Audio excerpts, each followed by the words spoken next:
सो ancient medieval history दो subject हमारे ऐसे हैं जहाँ पे एफर्ट काफ़ी ज़्यादा लग जाता है कभी कभार, and even then because the questions are very very factual. तो होता क्या है कि भाई हमें कभी कॉन्फिडेंस नहीं आता कि भाई क्या चीज़ें करनी है, क्या चीज़ें ज़रूरी है, एंड किन चीज़ों को हम छोड़ सकते हैं या इग्नोर कर सकते हैं। So in today's video will be talking about कि भाई how you can cover ancient medieval history in a stress free manner, ताकि भाई आपकी ज़िंदगी थोड़ी आसान हो। Will be taking this ancient India की किताब और this both of them are basically the same book. ये NCERT हुआ करती थी जो फिर फाइनली ये पब्लिश हो गई। And similarly will also be taking medieval India and this both of these books by mister Satish Chandra. So इन किताबों के इंडेक्स के थ्रू हम आज बात करेंगे आज की वीडियो में कि भाई कौन से चैप्टर्स आपके लिए सबसे ज़्यादा इंपॉर्टेंट है एंड कौन से चैप्टर्स आपके लिए इंपॉर्टेंट थोड़े कम है, and where do I get this knowledge, ये किस चीज़ पे बेस्ड है। It is based on PYQs। क्योंकि फॉर एग्जाम्पल अगर हम 2023 का पेपर देखें, सो यहाँ पे आप देख सकते हैं कि भाई Buddhist text and centres, stupas के बारे में बात कर रहे हैं। साउथ इंडिया में 3 लोकेशंस है, जनरली पोर्ट्स के आसपास ये लोग सवाल पूछ रहे होते हैं। Then Sangam poetry, then dynasties from medieval India, and these are literary works and their authors. Daman and Diu को किसने सरेंडर किया था पोर्चुगीज़, विजयनगर एम्पायर। बिकॉज 2023 में पर्टिकुलरली अगेन ये soul is not only a property, answer is Jainism. So all of these questions 2023 में, and अगर 2022 की बात करें तो वहाँ पे भी लाइक फॉर एग्जांपल फनम, देन फॉलोइंग टेक्स्ट की ये जैन टेक्स्ट है, बुद्धिस्ट टेक्स्ट है, क्या है, कहाँ है। 2022 में there were lot more modern history के questions, but for example historical person known as Mongol invasion, तो दिल्ली सल्तनत पे भी एक क्वेश्चन आ गया। अब होता क्या है कि भाई बहुत कुछ पढ़ने के लिए है, एंड प्रॉब्लम आती है कि भाई कितना करे, कहाँ करे एंड कहाँ रुके। सो today's video is a discussion of all of those ideas. Let's get started. For reference purposes, what we will be doing is ये जो 2 किताबें हैं हमारी Ancient India and Medieval India, which were the old NCERTs, मतलब ये आपको Amazon पे या Flipkart पे कहीं पे भी मिल जाएंगी। आप एंशंट इंडिया NCERT सर्च करोगे तो ये एक्चुअल NCERTs नहीं है। ओल्ड NCERT होने के तहत प्रॉब्लम यहाँ पे क्या आती है कि पेपर का क्वालिटी थोड़ा ख़राब है। अगर आपको अच्छे पेपर क्वालिटी में ये किताब चाहिए तो this is the same book with a few extra chapters, and this is the same book with a few extra chapters. Just for the purpose of this video we will be taking care of the index of the old NCERTs, right? So let's get started with ancient India first. Ancient, अब दोनों में मैंने ये चीज़ करी हुई है कि red में जो चैप्टर मार्क्ड है that is the most important chapter, blue में जो मार्क्ड है that is also important, green में जो मार्क्ड है वो आपकी लास्ट प्रायोरिटी होनी चाहिए। तो इस बुक में अगर हम बात करें एंशंट इंडिया में तो about 33% of the contents are your, how would you say, very important. And अगर हम इम्पोर्टेंट वालों की बात करें तो this is about 40 to 45%, and जो लास्ट बचा है वो आपका रिमाइंडर 20 to 22%, राइट। तो ये अगर PDF आपको चाहिए तो this will also be available on the Telegram channel, link will be in the video description. आप वहाँ से सीधा जाके PDF भी ले सकते हैं, बिकॉज समटाइम्स पीपल वांट कि भाई रेफरेंस के मुझे PDF चाहिए, तो then you can get that.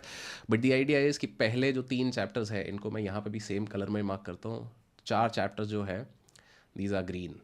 ये ग्रीन क्यों है? क्योंकि ये बेसिक कॉन्टेक्स्ट सेट कर रहे हैं इस किताब का, बहुत ज़्यादा ज़रूरी नहीं है आपके लिए, इससे सवाल नहीं बनते हैं। सवाल आपके मेजर बनते हैं यहाँ आगे आके।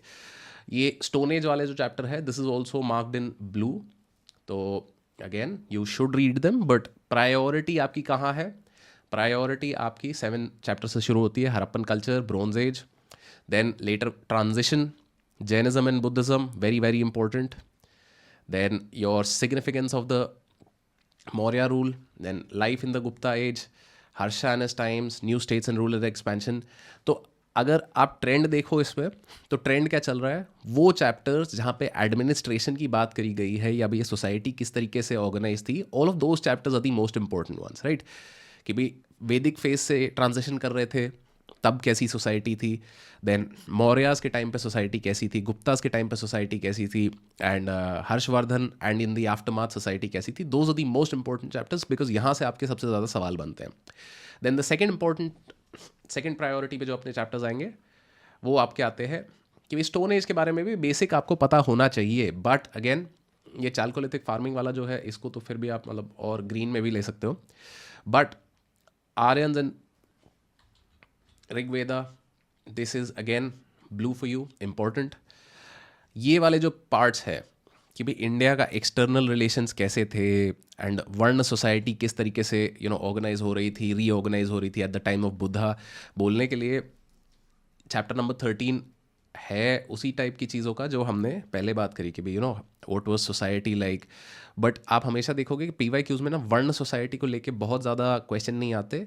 Buddhist society lot of question, Jain society lot of questions, how did that transition happen, bhakti movement lot of questions. तो all of these things are very important. But बीच बीच में आपकी सारी चीज़ें आएंगी कि भाई central Asian contact, their results, age of the Satavahanas. Age of Satavahanas को भी आप स्लाइटली मोर रेड में ले सकते हो, बट दैट्स द आइडिया कि चैप्टर 16, 18 एंड 19, 20 ये वाली सारी जो चीज़ें हैं ये हमारी थोड़ी लेस प्रायोरिटी पे चलेंगी। नाउ चैप्टर 18 में there is this very important part, Tamil language and Sangam literature. So this is the most important part of chapter 18। बाकी चैप्टर 18 आप सेकंड प्रायोरिटी पे ले सकते हो, बट ये संगम लिटरेचर वाला जो पार्ट है, क्योंकि आपने देखा अभी 2022 और 23 की पीवाईक्यू की अगर बात करें तो लिटरेचर से लेके हर साल एक एक सवाल बन ही जाता है। फाइनली लास्ट के कुछ जो ये चैप्टर्स है, transformation of the ancient to medieval, sequence of social change, right, and finally legacy in science. Legacy in science is again your blue. तो this is the priority order for your subjects in this book, right? Ancient India. Again, medieval India में भी we will be taking the old NCERT as the base, जो आपकी ये नई वाली किताब है, which is सतीश चंद्रा ने ही ये किताब लिखी है। It is the same book, no major difference, just कुछ chapters यहाँ पे एडिशन में होंगे। अगर आपको फोटोज एंड पेपर क्वालिटी से फ़र्क पड़ता है तो then you can get this book, but otherwise obviously the cheaper one will always be जो ओल्ड NCERT का ये रीप्रिंट है, जो कि आपको PDF, अगर PDF चलता है तो PDF में भी ये मिल जाएगा। एंड ये PDF already it's also available on courses.upscprep.com, जो NCERTs वाला फ्री कोर्स है वहाँ पे भी आप ये ले सकते हो अगर आपको मिल नहीं रहा है तो। Now coming to the topics, again same priority order हम चलेंगे। The red ones are the most important, blue important, green is your last priority. However, in medieval India, based on कि भाई पिछले 2-3 साल में medieval India से ज़्यादा सवाल आ रहे हैं थोड़े, तो जो रेड टॉपिक्स हैं they make up about 55%, जो हमारे ब्लू टॉपिक्स हैं they make up about 25%, and जो हमारे ग्रीन टॉपिक्स हैं वो बचा हमारा रिमाइंडर, कितना बच गया, आई थिंक अबाउट 20%, राइट। तो रेड टॉपिक्स की बात करें, सबसे पहले सिमिलर आइडिया यहाँ पे भी चलेगा कि भाई जब ट्रांजिशन चल रहा है या किसी पर्टिकुलर एज या पीरियड में बताया जा रहा है कि भाई कैसी सोसाइटी थी, क्या क्या मेजर पैटर्न ऑफ लाइफ थे, तो then this is important. Chola empire important, economic social life very important, Delhi सल्तनत अगेन दीज आर इम्पोर्टेंट। तो यहाँ पे इम्पोर्टेंट वाले बहुत सारे हैं क्योंकि government, economic and social life under sultanate, age of Vijayanagar, coming of the Portuguese, क्योंकि इनसे तो डायरेक्ट आप देखोगे पिछले 2 साल में क्वेश्चंस आए हैं जो कि हमने अभी अभी देखे, right. Then cultural development in India very important, consolidation of Mughal, age of Akbar. Age of Akbar वाला यहाँ पे क्यों है, क्योंकि यहाँ पे एडमिनिस्ट्रेशन के बारे में, system of the army, organisation of government, ये वाली चीज़ें यहाँ पे इंपॉर्टेंट है क्योंकि इन पे हमारे क्वेश्चन बन जाते हैं कि भाई जागीरदारी और ज़मींदारी में डिफरेंस क्या है। जागीरदारी कहीं ना कहीं आपको बेसिक यही मिलेगा, zamindari is the British period, right. Economic and social life under the Mughals, and यहाँ पे ये किताब ख़त्म भी हो जाती है। तो ये लास्ट के जो 3 चैप्टर्स हैं, these are your green chapters. Disintegration of the Mughal empire is not as important for prelims, sometimes mains में इसमें सवाल पूछ लिया जाता है, बट प्रीलिम्स में आज तक मैंने मतलब डिसइंटीग्रेशन ऑफ मुगल एम्पायर पे सवाल नहीं देखा है, right. Maybe I am wrong, maybe somebody can correct me कि भैया सवाल आया था, and I would love to be corrected, please do let me know in the comments if that has been the case. बाकी अब यहाँ पे देखेंगे हम, तो डेक्कन एंड साउथ इंडिया ये सेकंड प्रायोरिटी पे है। फर्स्ट प्रायोरिटी पे हमने अपने सारे वो सिस्टम्स ऑफ एडमिनिस्ट्रेशन वाले चैप्टर रखे, एंड देन यहाँ पे struggle for empire in North India,